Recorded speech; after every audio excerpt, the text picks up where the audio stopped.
Olá, pessoal. Hoje a gente está começando agora nossa segunda videoaula, que é da segunda unidade. E nessa unidade a gente está se preocupando em pensar um pouco sobre como organizar a prática de ensino, porque vocês estão se preparando para planejar a regência de vocês. Novamente, a gente vai trabalhar com sequência didática. Então, tem a discussão sobre vocês têm que trabalhar uma unidade temática, a partir dessa unidade temática, destrinchar as várias atividades aí ao longo dos 10 dias e por aí vai. Nesse sentido, e aí cada aula tem que ter objetivo, metodologia, avaliação e por aí vai.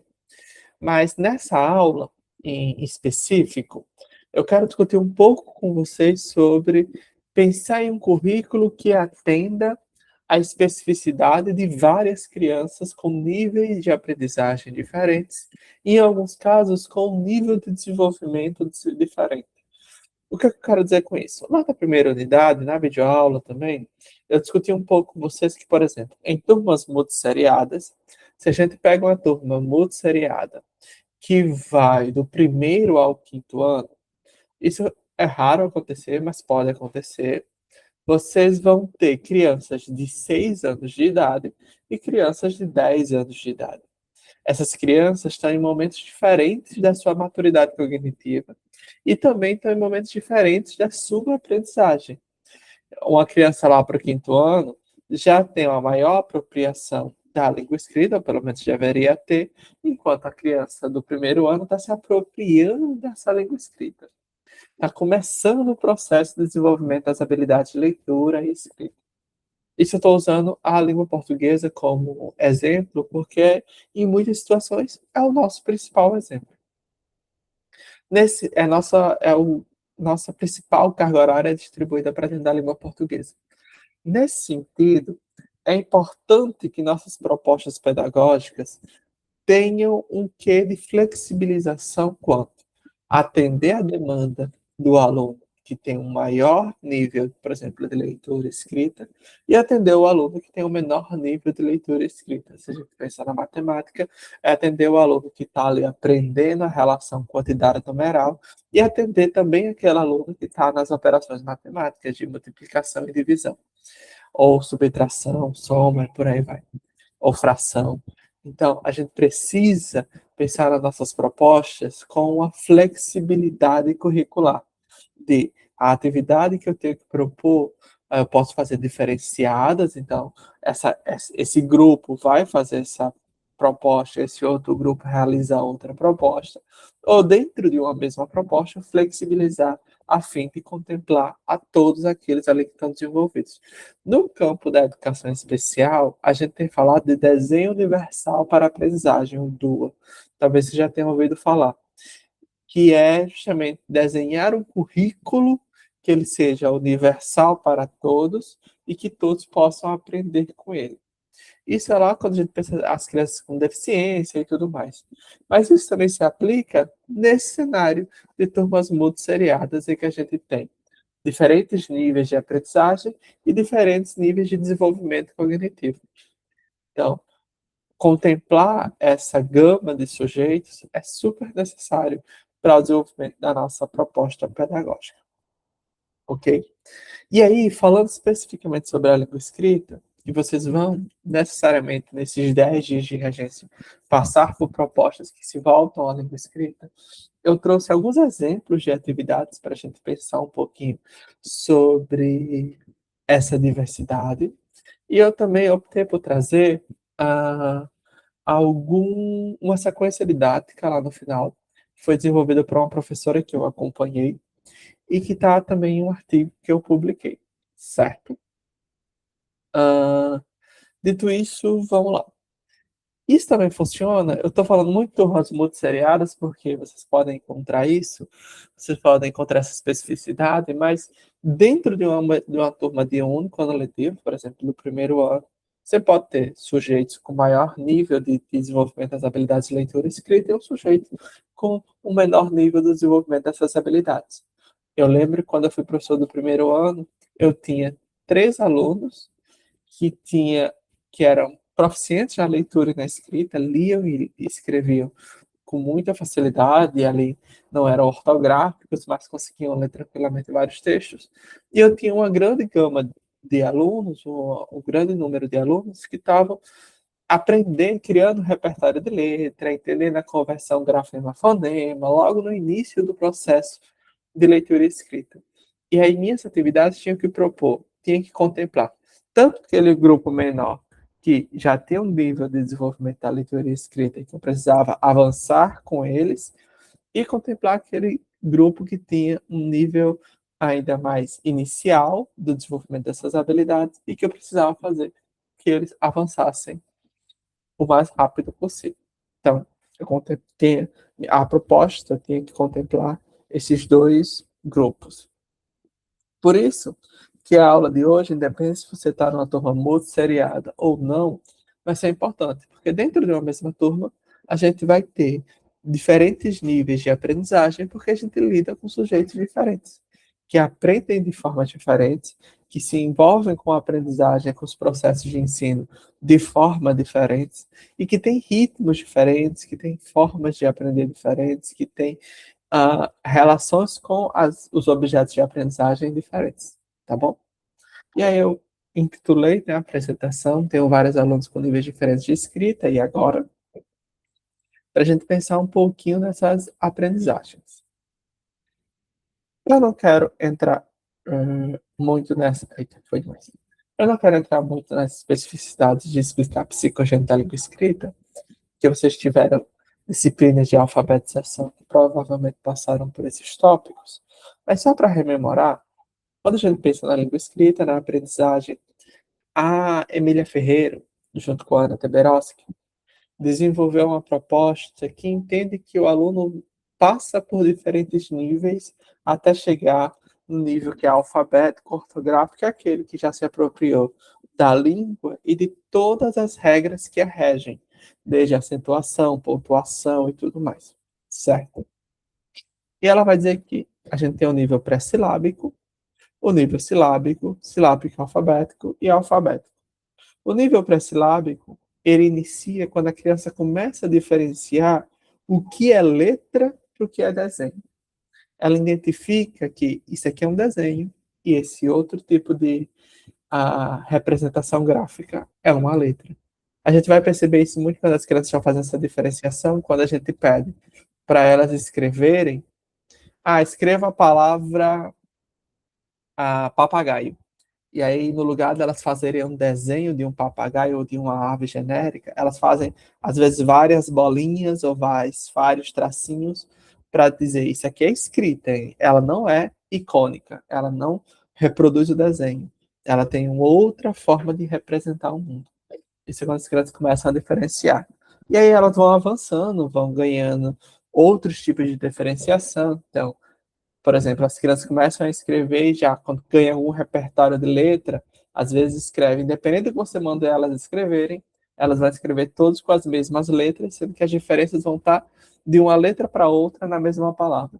Depois de uma palavra para outra, elas vão entender que se é uma palavra diferente, precisa de letras diferentes. E aí ela produz uma outra escrita. E aí, do silábico, é quando elas começam a entender que há uma relação entre o som da palavra e a palavra escrita. Então, por exemplo, ela é silábica quando você fala, escreva a palavra vaca. E aí, para ela escrever a palavra vaca, ela entende que tem pelo menos dois sons aí, vá e cá. E ela coloca duas letras. Mesmo que não tenha representações diretas com os sons que ela está colocando, mas ela marca lá duas letras genéricas, por exemplo, ela põe um P e um D, para dizer, tem vá e tem cá. Então, está sem valor sonoro, mas ela já entendeu que tem essa relação. Com o valor sonoro é quando ela começa a fazer uma aproximação entre o que está sendo dito, o que está na oralidade, o que ela escuta, com o que ela tem que escrever. Ela, às vezes, muitas vezes é o que aparece com mais força. Eu lembro um aluno meu tinha muito isso, ele passou um tempo significativo nessa etapa, que era, ele colocava sempre as vogais de todas as sílabas. Então, se eu pedisse para ele escrever palhaço, ele ia colocar a, pa, lha, a, ó, para só. Vai ficar A-A-O, palhaço. Isso é porque ele já entendeu que tem um som ali e ele conseguiu identificar esse som. O som já é vogal. Então, o primeiro A, o segundo A e o terceiro, a letra O, para representar palhaço. Então, tem um valor sonoro. A letra não está ali aleatoriamente, mas está relacionado com algo que ele conseguiu ouvir e identificar. Tem um nível que a gente chama de silábico, alfabético, alguns autores vão entender que isso é só um momento de transição, não se caracteriza como nível, outros vão entender que, de fato, se caracteriza como nível, que o aluno começa a mesclar aquilo que é do nível silábico com aquilo que é do nível alfabético. Então, por exemplo, usando o exemplo de palhaço, ele poderia escrever PA, pá, para escrever lhá, ele não colocaria o LHA, mas apenas o A, então ficaria PA, A, e para o SO ele escreveria SO, por exemplo. Então perceba que tem tanto elementos do nível alfabético, que é esse nível em que ele já entende todas as convenções, com o PA e o SO, quanto ele tem o A ali solto, sem a sílaba, sem o LH, que é uma representação do nível silábico. Então ele mistura os dois níveis. E para o nível alfabético é quando a criança já escreve a palavra. Então, ainda usando o exemplo de palhaço, ele escreveria no nível alfabético sem valor, sem não ortográfico, com P-A-L-A-S-O. Palhaço, mas para ele seria palhaço porque ele não entendeu as regras ainda ortográficas. Ele já entendeu as convenções sonoras, ele já entendeu as representações simbólicas, mas as regras ortográficas ele não entendeu. E ele finalmente chega na situação ortográfica, quando ele finalmente escreve PA para pá, LHA para lhá, C cedilha O para só. Então, ele vai escrever palhaço exatamente como tem que ser de acordo com as normas ortográficas, certo? Então, a criança tem esse momento aí. Ela vai passar por esses níveis, não necessariamente de forma linear. Às vezes a gente. Ah, a criança agora está com valor sonoro. Às vezes ela regride um pouco para então poder avançar novamente. Às vezes tem as férias dela no meio do ano, ela perde umas coisas, o professor precisa rememorar. Então, não é linear, mas tem esses momentos. Aqui apenas para explicar, né? Tá a representação. Inicialmente a criança escreve, quando você pede para ela escrever uma palavra, ela faz o desenho, aqui casa, árvore e flor. Depois, quando ela começa a entender que letra não é. Isso ainda é lá no pré-silábico. Que letra e desenho são coisas diferentes, escrita e desenho são coisas diferentes. Elas imitam letras, mesmo que ainda não tenham repertório de letras, mas elas sabem que não tem essa representação icônica aqui, ela não usa esse termo, obviamente, mas para escrever árvore, ela sabe que não é para desenhar a árvore, ter uma representação icônica da árvore, mas é um sistema que não é icônico, então ela faz pseudoletras aqui. Eu tinha um aluno que ele fazia bolinhas, assim, então você pedia para ele escrevia várias bolinhas, e quanto maior a palavra, mais bolinhas tinha na linha. Logo depois, quando ele ganha algum repertório de letras, ele começa, você pede para escrever, ele começa a escrever. Esse caso aqui, o aluno era Matheus, então o repertório de letras que ele tinha era as letras do nome. Então, você pediu para escrever casa, árvore e flor, ele escreveu MTAU, MTAU, MTAUS, para todos entendendo que tem letras, mas ele ainda não entendeu a conversão ali de cada letra. E aí logo depois ele começa, primeiro tem as variações, isso aqui ainda é pré-silábico, pré-silábico, pré-silábico, então tem uma variação dentro da própria palavra, mas não tem variação de uma palavra para outra. Aqui ele já vai entender que se são palavras diferentes, então tem letras diferentes. E ele tem mais repertório de letra, então para cada palavra ele escreve uma sequência de letras diferentes. Depois, ele começa a entender que se são, ele consegue identificar dois sons, casa. Ele vai colocar duas letras. Mesmo que não tenha necessariamente uma relação, por isso é sem valor sonoro, mas ele entende que tem K e tem ZA. Então ele vai escrever dois espaços diferentes. Flor, árvore, aqui ele botou três letras para árvore e por aí vai. Flor, ele já deixou mais confuso porque ele botou duas. E logo depois ele começa a entender que essas letras não são aleatórias, mas que elas têm mas que elas têm valores específicos. Então, para escrever casa, ele entende que tem um C e um Z. Para escrever árvore, ele consegue identificar o som do A, do V e do R. Flor, ele consegue entender que tem um F e um L. E aí ele vai, isso aqui já é silábico com valor sonoro, silábico sem valor sonoro aqui atrás. Silábico alfabético, ele já está misturando, o K ele representa com o C, e o ZA, ele já põe o Z e o A. Flor, ele já entendeu que tem o F, o L e o O, ele só não conseguiu identificar o R. E aqui árvore, ele botou o A para fazer o ar, o V para fazer o vó, e o RE ele escreveu de forma alfabética. E aqui ele ainda é não ortográfico, porque está escrevendo casa com Z, flor ele escreveu adequadamente, e árvore só falta o acento. Então ainda é sem ortografia, não ortográfico. E a próxima fase é ele entender as regras ortográficas, entender que entre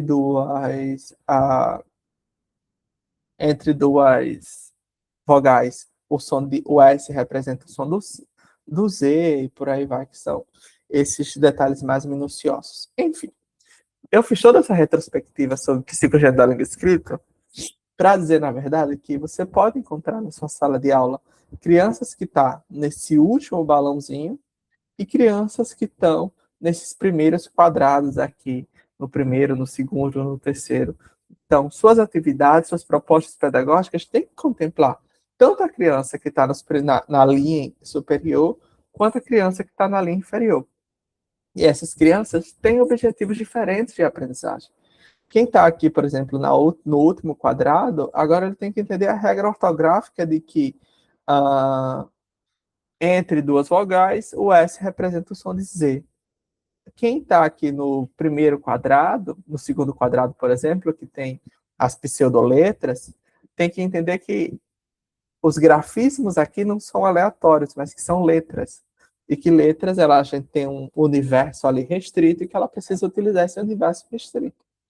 E por aí vai. Então, tem objetivos de aprendizagem diferentes. E as propostas pedagógicas têm que apontar para isso. E aí eu trouxe alguns exemplos para a gente pensar sobre isso. Mas só é possível pensar sobre esses exemplos se a gente planeja.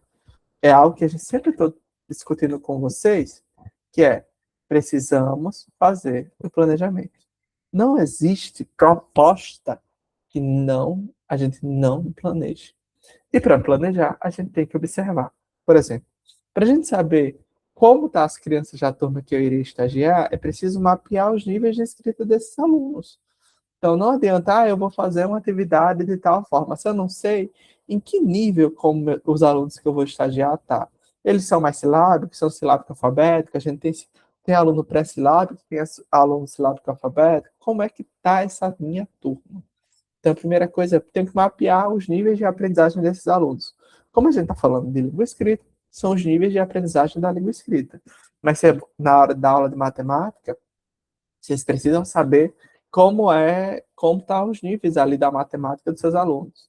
Na hora da aula de geografia, de ciências, de história, aqueles elementos vocês precisam saber o que é que ele já tem de conhecimento prévio, o que é que ele já tem de repertório para então propor em atividade. E isso é tão importante para a fase de observação. Se saberem esses níveis de aprendizagem, seja do português, da matemática ou de outra área, para então propor o planejamento.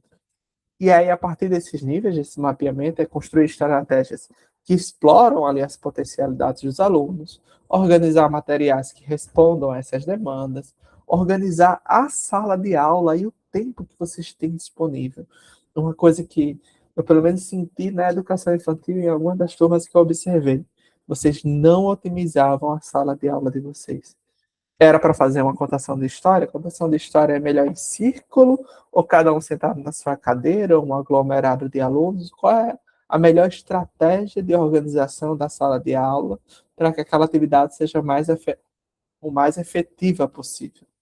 Então, o planejamento também passa por aí. Eu vou fazer essa atividade aqui. Mas como a sala de aula vai estar organizada durante essa atividade? Vai ser em dupla? Vai ser em grupos? Vai ser cada um na sua cadeirinha? Vai ser um grande círculo? A gente vai ficar no chão? A gente vai fazer dentro da sala de aula? A gente vai fazer no pátio? Então, até isso cabe dentro do nosso planejamento. E propor também atividades que se alinhem aos interesses e ao repertório de vida das crianças, sobretudo em crianças de espaço de zona rural. Por exemplo, para uma criança de espaço zona rural, talvez seja muito mais coerente a gente falar de feira, a gente falar de horta, do que a gente falar de hortifruti. Porque talvez elas nem saibam o que é um hortifruti. Da gente falar de um supermercado, que talvez elas nem conheçam um supermercado, ou que tenham ido poucas vezes no supermercado, mas conheçam a horta para comprar cenoura. Então, vamos fazer então a simulação de mercadinho. Tá, pode ser legal, mas dá para fazer a simulação de horta? O que, é que a gente pode fazer que cada vez mais se aproxima da vida dessas crianças, entende? Então, o planejamento tem que contemplar essas especificidades. Deixa eu passar aqui eles antes.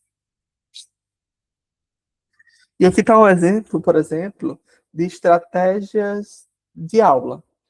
A gente pode fazer aqui tanto propostas em que a gente individualiza a dinâmica com a criança. Então, não, é para essa aula, eu vou tentar sentar um pouquinho com cada um. Eu estou em dupla e tem mais a professora. Então, cada um vai sentar com um aluno, dois alunos ali, para individualizar a proposta e desenvolver a atividade, ou propostas que de fato se ampliem para o coletivo. Por exemplo, na primeira foto é algo individualizado. Tem a professora de amarelo fazendo a atividade junto da aluna aqui sentada do lado dela. Na segunda foto, já é uma proposta no coletivo, todos os alunos, na segunda e terceira foto, estão em volta da atividade. Na segunda foto, se não me engano, eles estão construindo um cartaz, então é uma proposta de escrita coletiva. Na terceira foto, eles estão lendo o livro, então é uma proposta de leitura coletiva. Então perceba que para cada momento, você pode fazer atividades mais individualizadas ou mais coletivas. E aí essas que são coletivas têm que dar conta de todas as especificidades da roda. Eu lembro que teve nessa mesma turma aqui da segunda e da terceira foto, que é a mesma turma, a terceira foto é outra turma. A professora foi fazer uma atividade que era sobre, se não me engano, era fração, era algo assim. E aí ela ia, para fazer o cartaz do coletivo, ela ia perguntando de um em um e fazendo na mediação as individualizações. Tá todo mundo em ciclo, mas ela dizia, fulano de tal, vamos lá, como é que você entende isso? Como é que a gente pode escrever? Como é que a gente pode registrar isso no cartaz? E aí ela já pedia, o que você acha sobre isso, ciclano? Para que todos se envolvessem e ela fosse ali atendendo aos diferentes níveis de aprendizagem. Isso para a leitura e para a escrita é muito importante, porque a gente oportuniza que os alunos falem, ao mesmo tempo em que vai fazendo as devidas mediações e propondo novas aprendizagens. Deixa eu seguir aqui. Aqui, por exemplo, são outras duas propostas que eram muito interessantes. Aqui é a caixa de gêneros textuais. Essa caixa era muito legal porque atendia essa diversidade de alunos, porque eram vários textos impressos, ou que eram impressos, ou que ela tirou de livros antigos ou de revistas antigas, e cada aluno pegava um texto desse para ler. Eram muitos, a turma tinha 30 alunos, aí tinha uns 50, 60, às vezes 100 textos. Mas os textos eram de níveis diferentes. Então, por exemplo, tinham textos em que, aqui dá para ver no cantinho, toda a escrita era escrita em bastão, em letra bastão. Tinha texto que era escrita com letra maiúscula e minúscula. Tinha texto em que era mais comprido, mais extenso. Tinha texto super curtinho. Tinha texto que tinha ilustração. Tinha texto que não tinha ilustração. Porque qual era a lógica dela usar a caixa de gêneros textuais? A professora solicitava que os alunos cada um pegasse um texto, mas na seleção desse texto, eles se preocupassem em, pegue um texto que você consegue ler. Você consegue ler um texto extenso? Não. Então pega um texto curto. Você consegue ler letra bastão? Consigo. Então pega um texto com letra bastão. Não, não consigo. Eu prefiro um texto que tem imagens. Então pega um texto que além da língua escrita também tem uma imagem. Eu já consigo ler maiúscula e minúscula. Então pega um texto que tem a letra maiúscula e minúscula.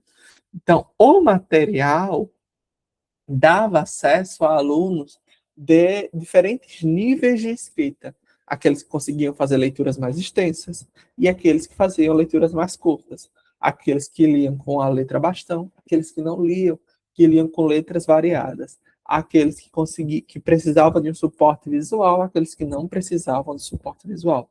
Então, a diversidade de textos dentro da caixa acolhia a diversidade de níveis de apropriação da escrita da turma. Quer ver um outro exemplo muito fácil? É quando a gente leva as crianças para a biblioteca. E essa professora, a mesma professora que propôs essa caixa de André Schwartz fazia isso. Dizia, cada um pode pegar um livro para ler. Mas ela chamava a atenção. Vocês têm que pegar um livro que vocês consigam ler. E aí ela dizia, você consegue ler letra bastão? Às vezes eu lembro dessa situação, foi muito marcante. Que um aluno chegou para ela e fez, professora, eu quero ler esse daqui. Aí ela abriu o livro e o livro tem a letra maiúscula e minúscula. E ela sabia que ele só lia letra bastão. Ela fez, você reconhece essas letras? Ela fez, não. Ela fez, e você consegue ler um texto tão extenso? Ele novamente fez, não. Então ela ficou, então não é melhor a gente escolher um outro livro para esse momento e guardar esse aqui para o futuro, já que você não consegue fazer a leitura desse agora?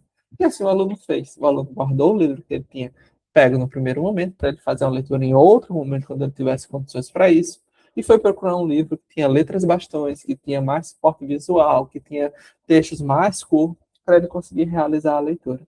Então, a caixa é super interessante, mas se você tem a biblioteca, ou se você tem aquele cantinho da leitura, explorar o cantinho da leitura, fazendo com que os alunos identifiquem os próprios níveis de leitura e escrita, é muito interessante. E perceba, na mesma proposta, ela está contemplando diferentes níveis de aprendizagem. A mesma coisa que ela fazia também isso, às vezes organizava a turma em 4 grupos, cada grupo 4 crianças. E aí tinha aquelas crianças que estavam mais iniciais na aprendizagem da escrita. E ela usava o alfabeto móvel, porque eles poderiam pegar as letras isoladas e juntar para escrever a palavra. Para a turma que conseguia ler um pouco mais, escrever um pouco mais, inclusive com sílabas não canônicas, sílabas de 3, 4, 5 letras, ela dava o silabário, porque o silabário tem ali, ó, sílabas com C cedilha, com acentuação, sílabas com tio, sílabas com 3 letras, sílabas com 2 letras, sílabas com até 4, 5 letras. Então, isso mostrava para eles níveis diferentes. Às vezes, vamos escrever o nome dos bairros, mas esse grupo que está iniciando vai escrever com o alfabeto móvel. Esse grupo que tem uma outra apropriação da língua escrita vai escrever com o silabário que tem essa variação maior de letras de material. Então, perceba que dentro de uma mesma proposta, os materiais distintos ajudavam crianças com níveis de aprendizagens também distintas. Vamos seguir aqui. Outra coisa, organizar a turma de forma a favorecer a aprendizagem que eu tinha falado. Por exemplo, para aquela atividade em que alguns alunos iam usar o silabário, outros alunos iam usar o alfabeto móvel, essa dinâmica aqui, ó, da mesa organizada em vários grupos de 4 ajudava muito, porque 12 grupos vão ficar com o alfabeto móvel, porque eles têm um nível menos avançado, um nível mais inicial de aprendizagem da língua escrita, e 12 grupos vão usar silabários, porque eles têm níveis mais avançados de escrita. Aqui, vamos trabalhar com duplas, porque um aluno vai ajudar o outro. Vou fazer uma roda de conversa, vou fazer uma leitura coletiva. Então, a sala em círculo e o vai favorecer. Vamos fazer uma atividade. Aqui é muito legal, eles estavam fazendo, não sei se todo mundo conhece Natal, mas Natal tem a Cidade Alta, que é bem característica, assim, os prédios antigos da Cidade Alta. E os alunos estavam pintando os tijolos para fazer a Cidade Alta. E aí, cada um, a professora preferia organizar em uma única grande mesa, porque, primeiro, eles compartilhavam os materiais e ela ia fazendo a mediação com um, com o outro, ali numa única mesa. Era mais fácil do que ela ficar precisando passar de mesa em mesa. Então, dependendo da proposta que você quer apresentar, o aluno dá a organização da sala, na verdade, pode dar um outro tom. Por exemplo, essa atividade de silabário e de alfabeto móvel jamais daria certo em uma turma, em uma organização com todas as cadeiras juntas. Também não daria certo com cadeiras em dupla ou individual, porque ela não tinha material suficiente para montar. Ela tinha 2 silabares e 2 alfabetos móveis, então ela podia organizar até em 4 grupos. Também não daria certo em círculo, porque iria misturar tudo, talvez formasse uma confusão. Então, dependendo da proposta, a organização da turma vai te ajudar a otimizar o tempo e a otimizar o espaço. Sigamos. Outra coisa, mesmo dentro de uma mesma atividade, vamos trabalhar um texto X.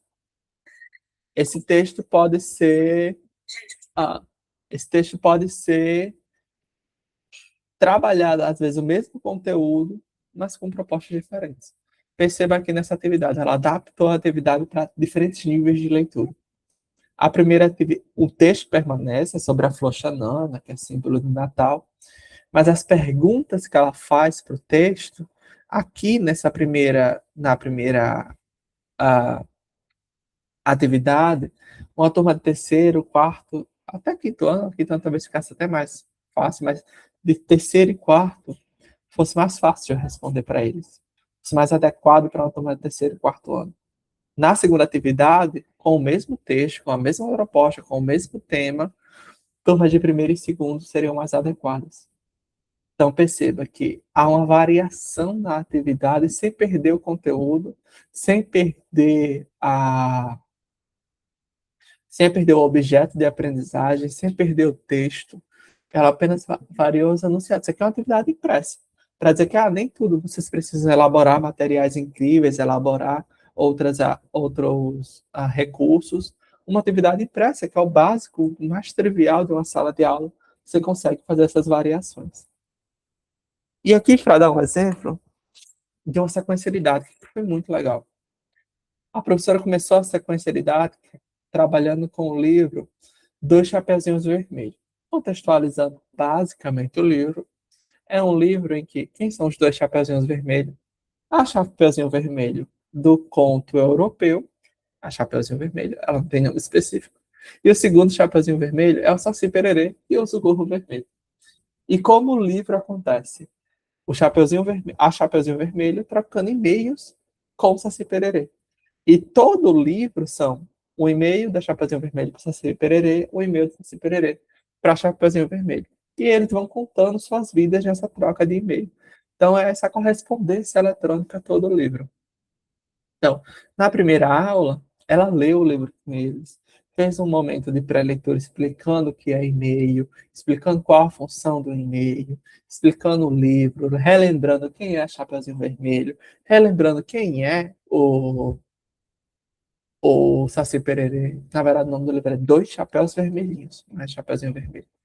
Dois Chapéus Vermelhinhos, que é o gorro do Saci Pererê e o capuz da Chapeuzinho Vermelho. E aí, no segundo dia, foi que ela foi trabalhar o gênero textual em e-mail, porque o gênero textual tem características próprias, como ele tem um assunto, ele tem um endereço virtual, né, o e-mail que ele vai corresponder, ele tem geralmente a saudação inicial, ele tem o corpo do texto, ele tem a assinatura final e por aí vai. O gênero tem sua característica. Então, ela foi explicar essa característica para os alunos. E como primeira proposta, ela fez uma escrita coletiva. Vamos escrever um e-mail? Ela achou uma demanda ali da escola, eles queriam reivindicar, na verdade, eles queriam convidar a diretora da escola a participar da feira que eles iam fazer. E aí, eles escreveram um e-mail para convidar a diretora. E aí foi escrita coletiva. E nessa escrita coletiva, ela foi trazendo os alunos. O que é que você acha disso? O que é que você acha daquilo? O que é que a gente pode botar? Como escreve tal palavra? Como escreve tal frase? E aí, à medida que, por exemplo, tem alunos que conseguiriam ditar uma palavra. Então, ela pedia para esse aluno ditar a palavra, e ela botou no projetor, né, e foi escrevendo. Ah, e aí tem alunos que conseguiriam ditar uma frase, então ela pediu para ditar a frase, por aí vai. Então, nessa escrita coletiva do e-mail, cada um foi dando sua contribuição, considerando seu próprio nível de escrita. Agora que eles já tinham estudado o gênero, já tinham a primeira experiência de escrita, eles foram escrever e-mails individuais, cada um foi escrever seu e-mail para o Saci, que esse, inclusive aconteceu em outubro, e a professora tem uma dinâmica de trabalhar o dia do Saci, que é dia 31 de outubro. Então, cada um ia escrever um e-mail para o Saci. E essa também era atividade legal, porque ela só dava a folha pautada, do jeito que está aqui, e cada um escrevia a seu modo. Quem escrevia com letra cursiva, escrevia com letra cursiva. Quem escrevia textos mais extensos, escreveu textos mais extensos. Quem escrevia textos mais curtos, escrevia textos mais curtos. E a partir desses textos é que ela dava os feedbacks individuais, dizendo, você pode ajustar isso, olha aquilo outro, você agora tem que saber aquilo. Também funcionava como um processo de avaliação, porque ela tem uma amostra de escrita de cada aluno para ver o que ela precisava intervir para cada um. E eles depois socializaram esses textos que cada um escreveu lá pelo quarto dia. Então, perceba, com a mesma proposta, ela foi desenvolvendo várias atividades em dias diferentes. Com o mesmo livro, ela transformou no estudo do texto, ela transformou numa escrita coletiva, numa escrita individual, no momento que trabalhava com a oralidade, que é essa socialização.